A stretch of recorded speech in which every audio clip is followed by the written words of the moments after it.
Assalamualaikum warahmatullahi wabarakatuh. Perkenalkan, nama saya Rofatul Ulumnya, kelas 10 MIPA 1, absen 27. Di sini saya akan menjelaskan tentang Koperasi Indonesia. Pertama, pengertian Koperasi Indonesia.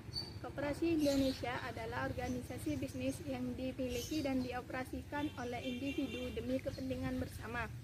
Yang kedua, koperasi mempunyai dua jenis lambang, yaitu lambang versi lama dan lambang versi baru.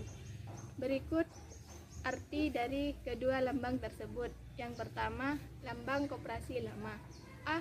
Lambang gerigi, memiliki arti upaya keras yang ditempuh secara terus-menerus. B. Lambang rantai, memiliki arti ikatan kekeluargaan, persatuan, dan persahabatan yang kokoh. C. Lambang kapas dan padi, memiliki arti kemakmuran anggota koperasi secara khusus dan rakyat secara umum yang diusahakan oleh koperasi. D. Lambang timbangan, memiliki arti keadilan sosial sebagai salah satu dasar koperasi. E. Lambang bintang dalam perisai, yang dimaksud adalah Pancasila, merupakan landasan ideal koperasi. Yang F. Lambang pohon beringin, memiliki arti simbol kehidupan sebagaimana pohon dalam gunungan wayang yang dirancang oleh Sunan Kalijaga. Yang G. Lambang Koperasi Indonesia, yang dimaksud adalah Koperasi Rakyat Indonesia, bukan koperasi negara lain. Yang kedua, lambang koperasi baru. A. Lambang gambar bunga, mengandung makna bahwa koperasi Indonesia harus selalu berkembang, cemerlang, berwawasan, variatif, sekaligus produktif dalam kegiatannya.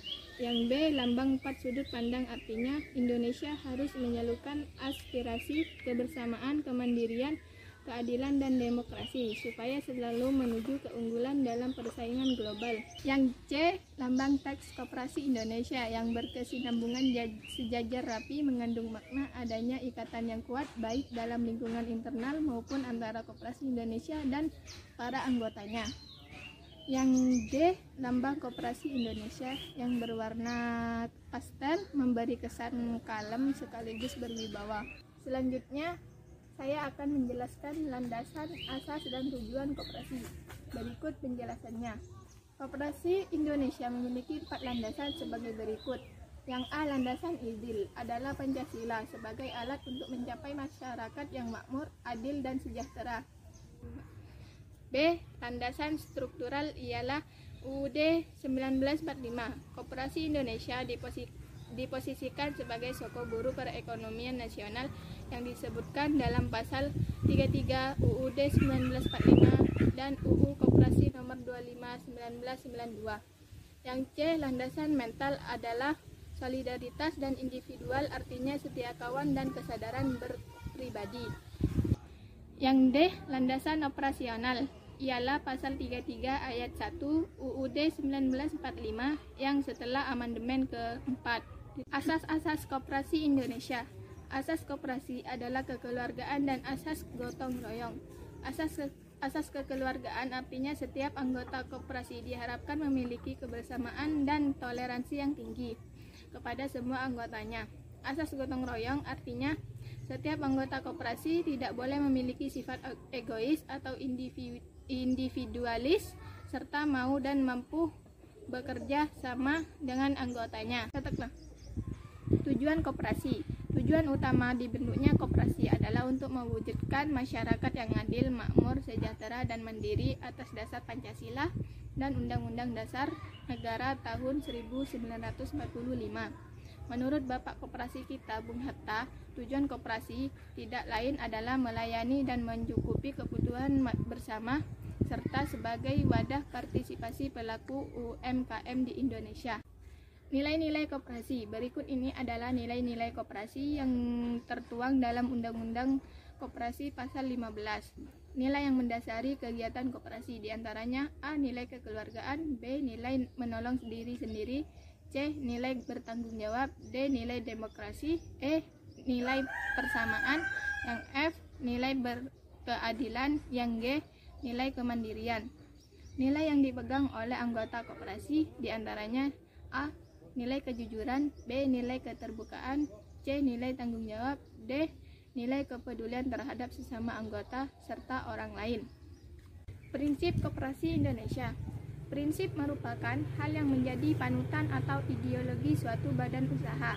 Oleh karenanya, prinsip-prinsip dalam koperasi adalah garis haluan yang dijadikan penuntun dan pegangan oleh koperasi. Berikut ini adalah prinsip-prinsip koperasi Indonesia. Yang A. Prinsip ke-1, keanggotaan sukarela dan terbuka. Yang B. Prinsip kedua, pengendalian oleh anggota secara demokratis. Yang C. Prinsip ketiga, partisipasi ekonomi anggota.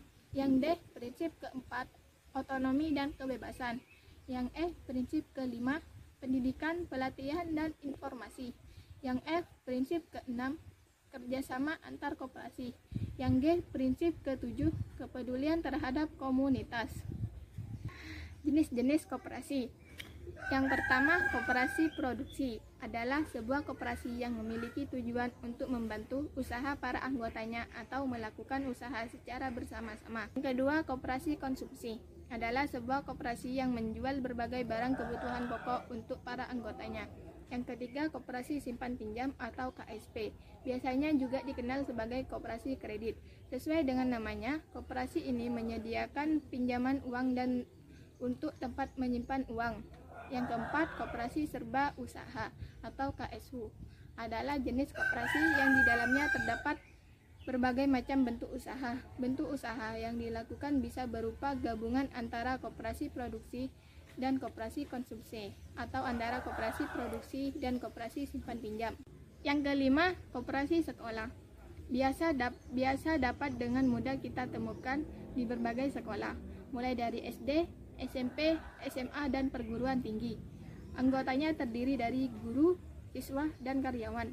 Yang keenam, koperasi jasa adalah koperasi yang melakukan kegiatan pelayanan jasa yang dibutuhkan oleh anggota. Yang ketujuh, koperasi primer adalah koperasi yang beranggotakan orang seorang dengan syarat minimal 20 orang.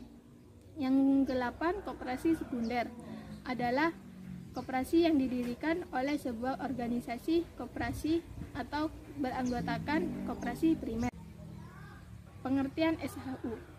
Sisa hasil usaha atau SHU adalah selisih dari seluruh pemasukan atau penerimaan total atau total revenue dengan biaya-biaya atau biaya total dalam satu tahun buku.